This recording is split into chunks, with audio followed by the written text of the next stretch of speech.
Today, I'm debunking the dumbest weight loss advice we hear on the internet.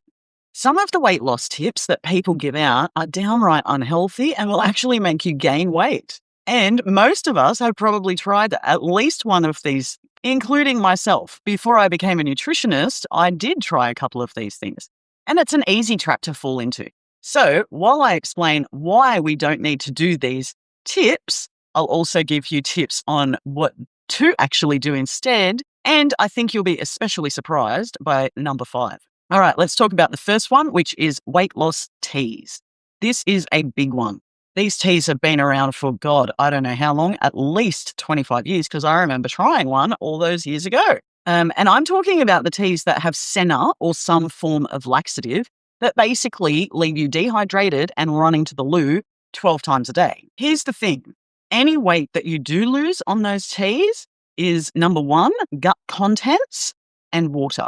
The gut contents I'm going to come back to in a second because that may be confusing to some people, but it is a very important aspect. So you're not losing fat and you're not losing inches when you have these teas. You're literally just making yourself dehydrated, but it actually gets a lot worse than that. Giving yourself diarrhea on a regular basis destroys the body's ability to absorb nutrients.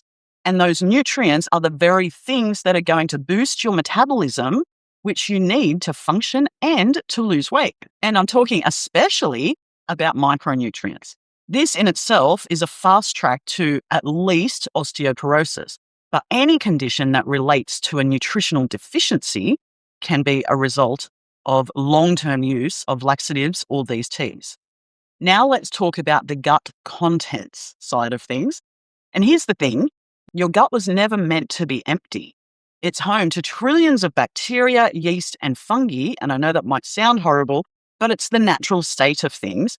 And this is collectively known as our microbiome. Our microbiome keeps us healthy. It actually has a lot to do with having a stable weight. So those bacteria rely on the food passing through our gut to survive and thrive. When we disrupt those bacteria with laxatives or things that give us diarrhea, you're not just losing water weight, you're actively causing weight gain down the track. And here's how that happens.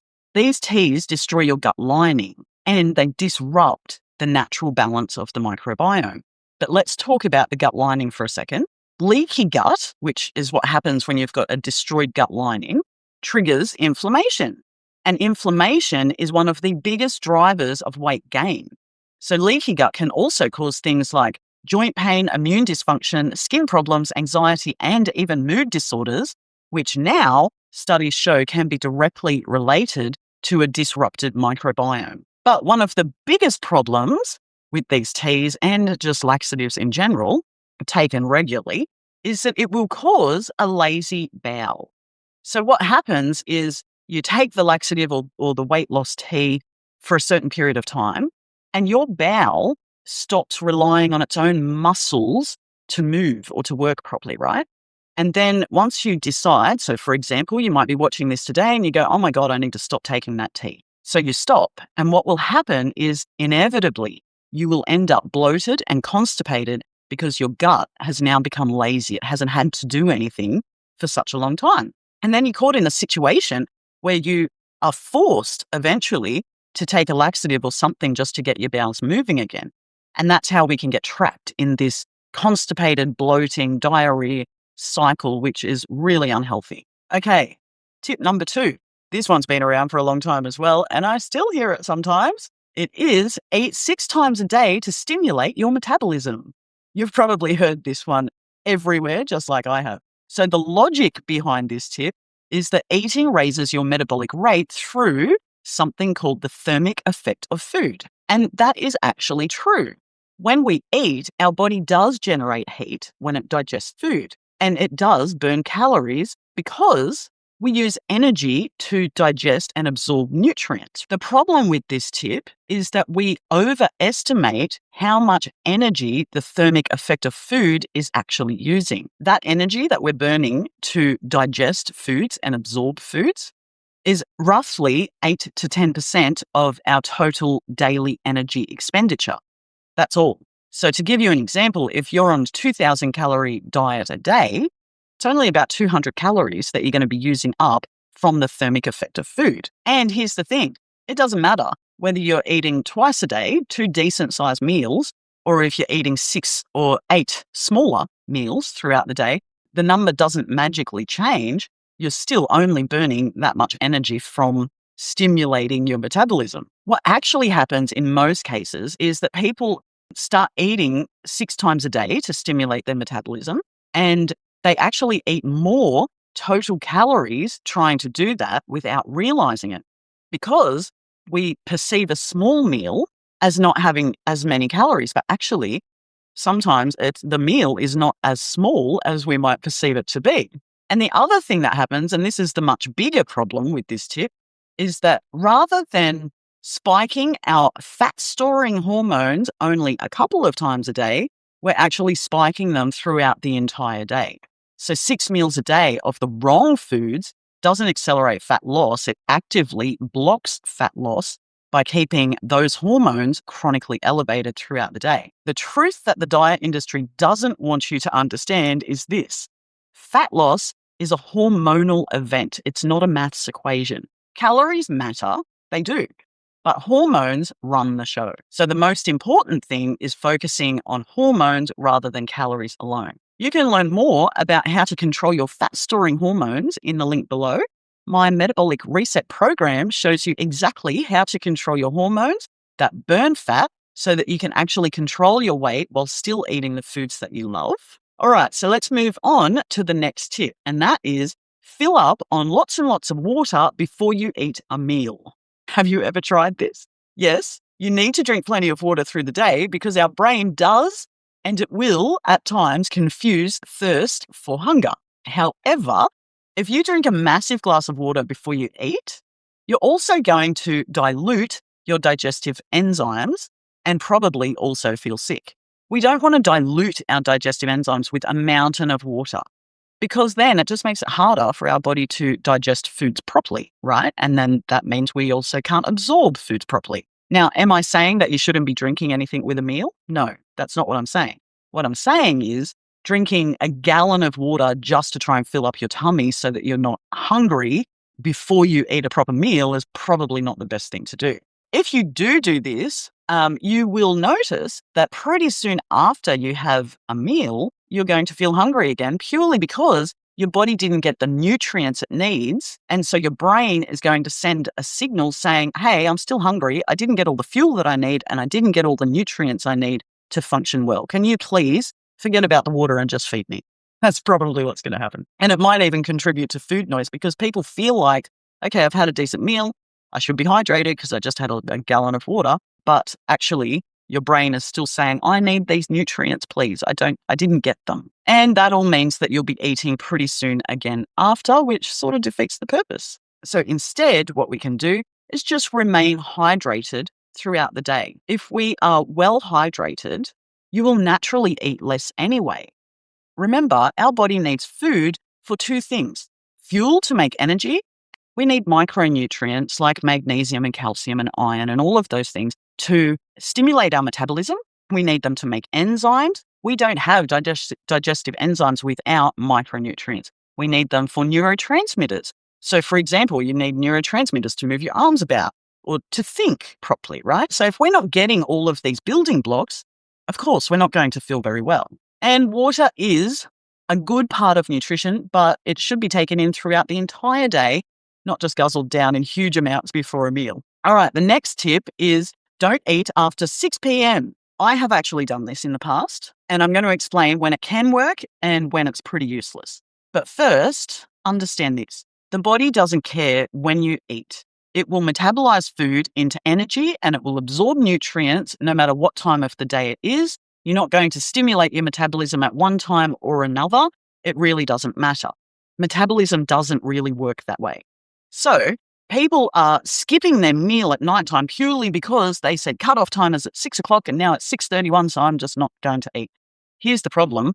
It's not sustainable to think like that. And I think this particular tip came about because it was trying to solve a very real problem that a lot of people do have. The goal was to solve the bad habit of snacking on junk food late at night, right? And this is such a common thing. So many people do it. And I used to do this too. However, the problem is not caused from hunger. And that's the big distinction.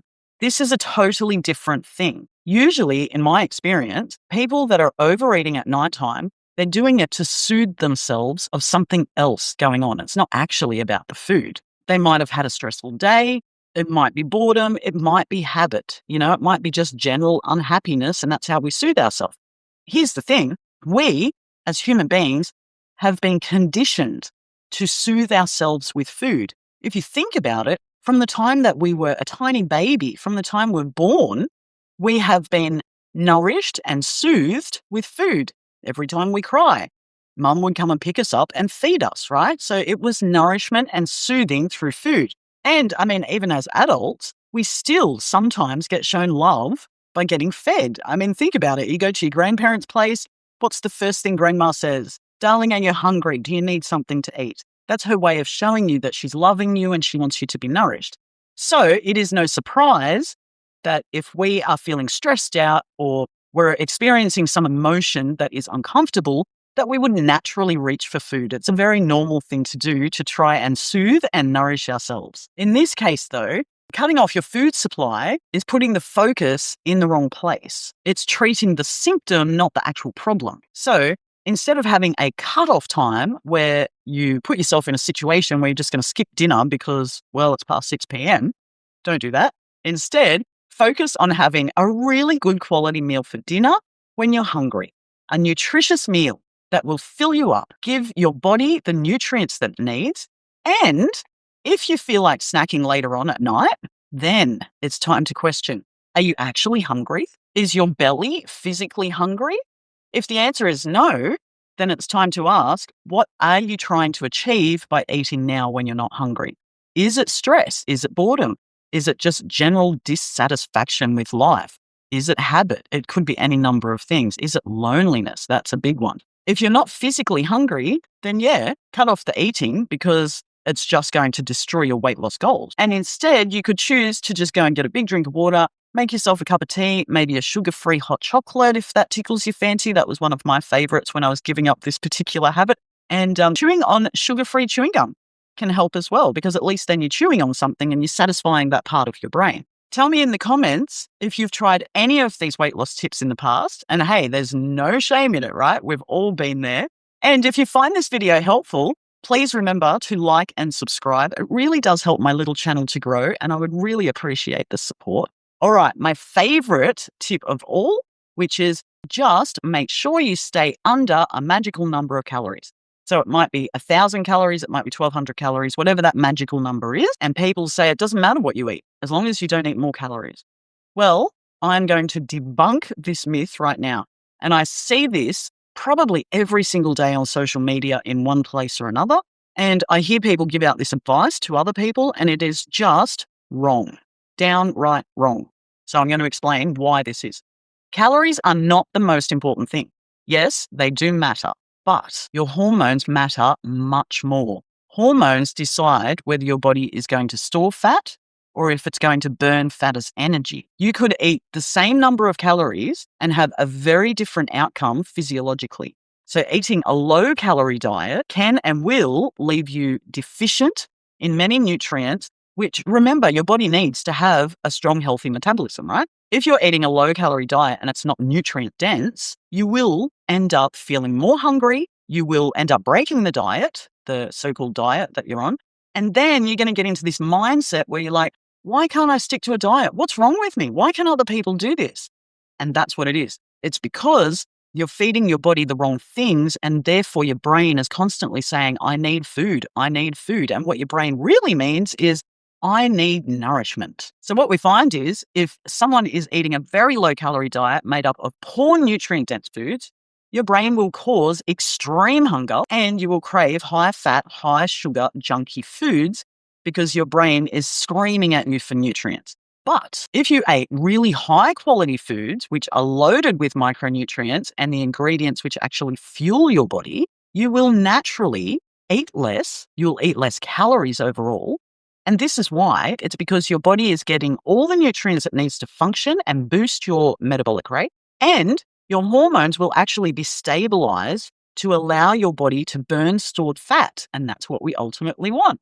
So please do not fall into the trap of thinking it's just about calories, because it's really not just about calories. Look, we have been, as a society, counting calories for probably over 100 years now. If that's all it was, everyone would be thin, because I know I can count calories, I can stick to it, but it's not the full story. So here's an example of two different foods. They have the same name. They are both delicious, but they have very different outcomes on your waistline. One will create fat storing hormones and the other will create fat loss. So, do you see? You don't have to give up your favorite foods. You can eat the stuff that you love and still lose weight, but we do need to understand why our body stores fat instead of burning fat. And that's the magic key. Once we understand how our hormones work and how our body works, we can flick that little metabolic switch anytime we like.